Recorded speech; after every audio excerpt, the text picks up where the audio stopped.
Heyo there, welcome to the pitch deck.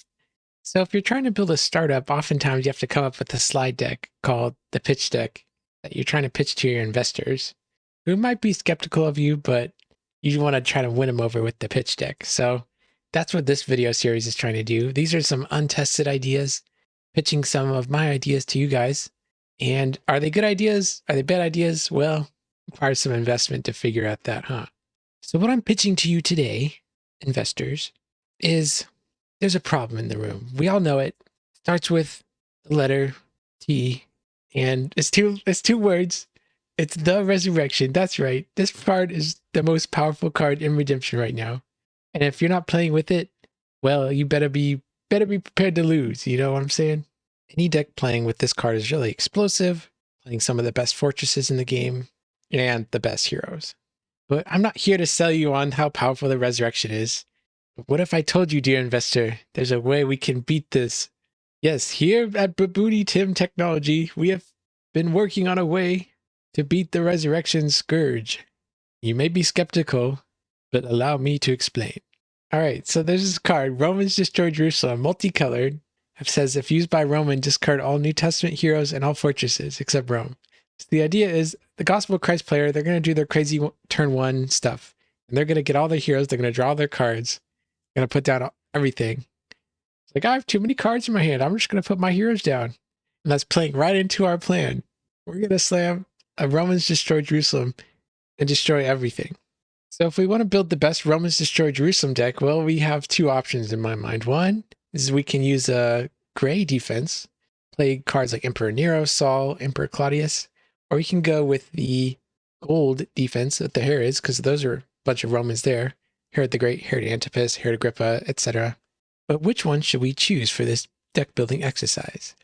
Well, let's cross off some options right away. We're not going to be playing any New Testament offense, not even a splash. I'm trying to maximize to build the best Romans Destroy Jerusalem deck, and I'm not going to be wanting to play a bunch of fortresses either. So, I mean, I see a world where you could run Herod's Temple, but it seems kind of suspect if I'm just trying to regularly and consistently play Romans Destroy Jerusalem. I don't want to be shooting myself in the foot here.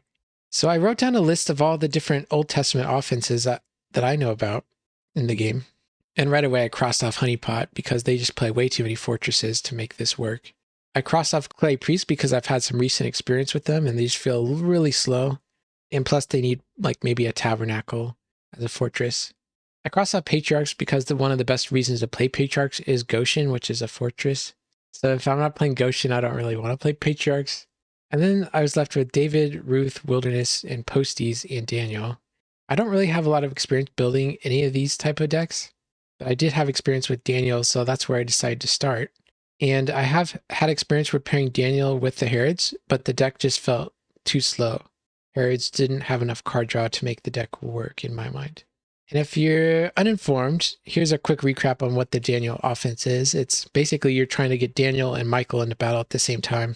That way you could negate fortresses, evil characters, New Testament enhancements, and toss multi-brigade evil enhancements. So the combination of these two cards only gives the opponent a very limited number of answers that they can have for these cards. At a high level, let's talk about some of the weaknesses of Daniel. It's not the fastest deck in the world. It takes some time to get going. You're not going to be attacking with a bunch of people on turn one. I'm drawing a bunch of cards on turn one. Usually it's like getting like several heroes out turn one, turn two adding more, turn three adding more. It's like this giant snowball. But that snowball takes some time to get rolling down the hill, so to say. And none of the cards in the Daniel offense really draw cards. There's a couple here and there, like Angel Chariots, but overall this deck is bad at drawing cards. So what if we pair that gray defense with Daniel? Some of Gray's strength is it's really good at blocking and really great at drawing cards. So Gray could buy us the time we need to get the snowball rolling down the hill and then help us keep going with all the cards that we're drawing. I feel like right now that a lot of offenses aren't equipped to deal with defenses that have more firepower. So I made a decision up front that typically Daniel decks are running around 27, 28 cards to support it, but I'm trying to cut it down to maybe like 23. And we're taking all these cards that I cut from Daniel and beefing up the defense. So this will make the offense less consistent, less fast, but I'll also have plans to make it more resilient. And I think this trade-off is going to be worth it. So here are the cards here that I believe are just the bare minimum that you need to play a Daniel deck. I tried version of this deck just using Daniel and Michael and no Meshach or Shadrach, but I believe these cards are necessary based upon some of the answers people are playing to Daniel. Like one of them is Goliath and the other one's Fallen Star. The other one is Herod the Great. All these characters push your characters out of battle. If you have servants by the river to protect your humans, these guys are going to stay in battle and they'll be able to win the battle, hopefully. I also cut some of the territory class enhancements that search for Daniel heroes. And I'm kind of on the fence about Chronicles, but the deck is pretty weak to Pot of Mana. So here's some new Daniel tech I want to introduce to you. So the cool thing about Book of the Covenant, it just takes up one spot in your deck, but it can do so many things. So if, number one, if your Daniel character gets captured, you can use Book of the Covenant to go find I Am Redemption, which will negate lost souls and rescue all captured heroes. So this just frees anybody that's been captured by stocks or who knows what's been capturing them. And also, let's say your Daniel or Meshach or somebody dies, you can get Eternal Covenant from your reserve and then just activate it and get Daniel back right into play. So this is another great repeatable option. This is just a really great option to get your Daniel back turn after turn after turn, even if they're able to kill it. Or what about this? Use Book of the Covenant, grab Covenant of Prayer. You may banish this card, add to hand your card that was banished by an opponent or card from reserve. So in theory, if your opponent even banishes your Daniel or your Michael, you can use Covenant of Prayer to get one of them back. But the main reason I have Covenant of Prayer in here is to grab a card from a reserve. And so I have Everlasting Beings in the reserve, which means if I have one Silver Angel out and play this as territory class, I get all my angels back. So this can get back any angels or captured angels. So yeah, this can just be a giant tempo swing if I'm able to pull this out. And also found Covenant of Eden, which says negate other dual icon cards. If you play another one, discard this card. This card negates covenants, curses, cities, dual-sided characters, and enhancements. And in the whole entire deck, besides those covenants I just named to you, I'm only playing two other dual-sided cards. I'm playing Nicodemus and Unsuccessful. And so this feels like a really good incidental card that I can just play for free, basically. I'm only taking one slot in my main deck, and I have access to this really powerful but interesting one-sided effect. And here's some old Daniel tech that you've maybe seen before. This is the Great White Throne to go search your deck for heroes, for your Daniel heroes when you need them. Stocks to deal with problematic characters in territories like Goliath or the Fallen Star. And the Cross to start tossing anything with negated, like Reap the Whirlwind, or anything else that's trying to stop your heroes in battle cannot be negated. And we're using Buckler to protect a good warrior that's equipped with a weapon from harm, paired with Faith and Bow, which protects neutral cards and your good cards from evil cards this turn. If you can go like back to back, Buckler, attack, get a lost soul, next turn, play Face and Bowed, territory class, get protection, that's like 2 free rescue attempts. And you just have to fight for 1 rescue. And we're playing Complacent, which restricts dominance during battle phase to make it so the opponents can't use dominance to try and beat Daniel in battle. They're going to have to rely on their old enhancements and characters, and those are getting negated. Okay, enough about Daniel. Let's talk about the defense. So we got 4 Romans in this deck. I thought about playing a deck which had more Romans, going in more, like playing all the Roman emperors and stuff, but I feel like these are the best ones, and I want to pair them with the other best great cards. So we got the Terrifying Beast, Emperor Nero, Emperor Claudius, Saul of Tarsus, solid crew of Romans, and I'm pairing that with the rest, so I have 9 evil characters in total. Entrapping Pharisees, Brood of Vipers, Nicodemus, these are all Pharisees. And then I have some false prophets like the false leader and the lying prophet. And I believe this is the best type of defense we can run for this deck. You have a bunch of different answers to everything, lots of card draw. And I also feel like the format is very weak to Nicodemus just blocking you turn after turn after turn. Yeah, the opponent can Angel the Lord it, but what if the Angel the Lord something else? Or what if you get Nicodemus back? Same with Saul of Tarsus. Saul of Tarsus is also a great blocking option too. So I found a card, Damascus, that searches deck or discard pile for a gray Pharisee to play it. So if they get rid of Nicodemus, I can just play my Damascus, get him back. And if I'm also playing Complacent, Angel of the Lord won't be able to kill Nicodemus in combat. So this deck is really also built around the power of Nicodemus and Saul, just kind of carrying me here. So we have 5 different ways to get to Romans Destroy Jerusalem in the main deck. We have a territory class card, Fear of Man, which could grab it. Crowd's Choice, which can grab it instant speed. Book of the Covenant, you can use it, that trick with banishing the Covenant to grab something from reserve, but you're probably not going to be doing that all that often. Saul of Tarsus can grab it, and Duplicity can grab it. The most powerful ways to get it out is probably Duplicity or Crowd's Choice. This way it's a surprise and opponent doesn't see it coming. We have 9 different card drawing spells here. Most of them are on defense. So you know Saul, Duplicity, Mask of Pride, Pretension, Nicodemus, Mayhem, Lying Prophet, Denarius. Book of the Covenant, some incidental card draw. And I suppose there's a couple different cards on the offense that do it. But these are the defensive ones that draw cards. All these are really good cards. The gray enhancements are also great at getting initiative in battle. So let's say your opponent's using a battle winner, putting you in special initiative. Gray has a lot of different options it can play. It's going to be hard for your opponent to play around each of these. So Duplicity interrupts the battle, Mask of Pride interrupts the battle, Fear Man negates a card, Plot to Kill negates a card, Stricken negates a card, Self-Destruction interrupts the battle, Tenants Kill the Son interrupts the battle. And so there's just so much that opponent has to deal with. I'm just hoping to overwhelm them with my gray enhancements. And yes, I know I'm playing a lot of them, but it just feels right.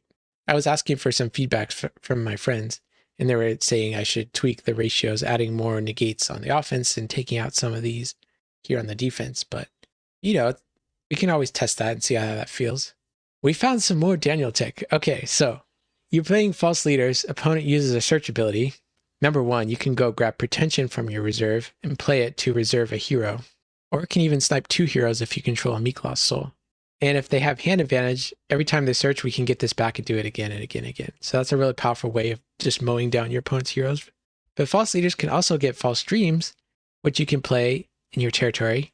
And when you play it, and each upkeep, you could name a card and restrict players from playing that card from hand for a round.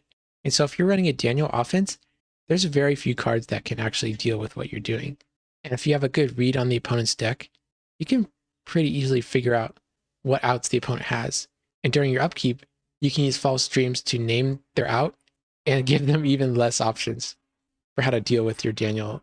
For example, if you're playing Brown, one of their best cards against you is Reap the Whirlwind. And so if I'm playing a Daniel deck, I would play false dreams out. I'll name Reap the Whirlwind. An opponent can't even play it, even though they have it in their hand. And so I don't know. I think that's cool.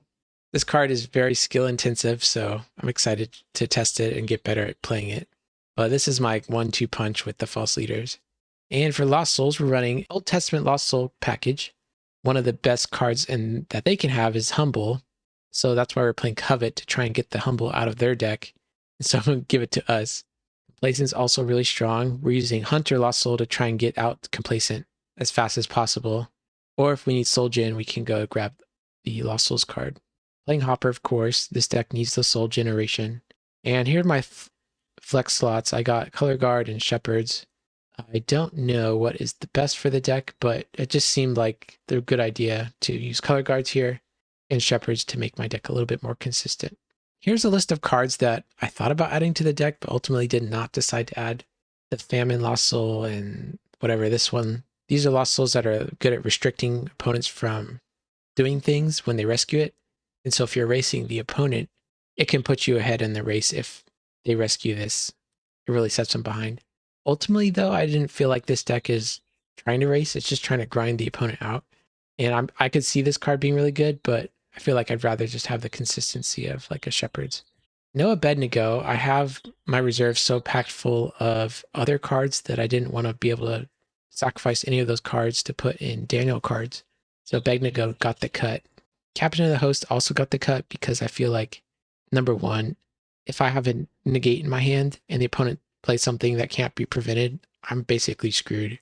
Captain is negating my own negates. And so I'd rather play a card like Meshach, which will prevent the next Daniel enhancement. He's kind of like a better Captain of the Host, maybe. And that way I can prevent the next. And if they do play something that cannot be prevented, I can use my negates to stop them. The deck, maybe I'm being greedy by only playing 1 weapon for Buckler, but Flaming Sword could be another decent option to add. If I was playing Captain, Expelled from Heaven is a cannot be prevented negate. So that could help me address that problem I was seeing with Captain. Deceiver could be good. I think Damascus was just better for me. Being able to get back Nicodemus is huge. And although Damascus doesn't block on turn 1, it gets really, really good in the late game. Here's all these Romans that I thought about playing, but ultimately they didn't feel good enough. There's an option to do a black splash because so many of the enhancements are gray and black, but I feel like maintaining that gray unity is better. I Thought about playing Angel of the Lord because a lot of the answers to Daniel are these strong evil characters, but I didn't know what dominant I was going to cut for that. And a cool card that I was also looking about was Eternal Judgment. Maybe I could put that in my reserve. And that way, this is an enhancement that I can use on offense or defense to help me negate a battle winner and just win. So after that pitch deck, are you bought in? Does this deck seem promising to you? Well, maybe stick around for some gameplay. We'll figure out if it's going to win or...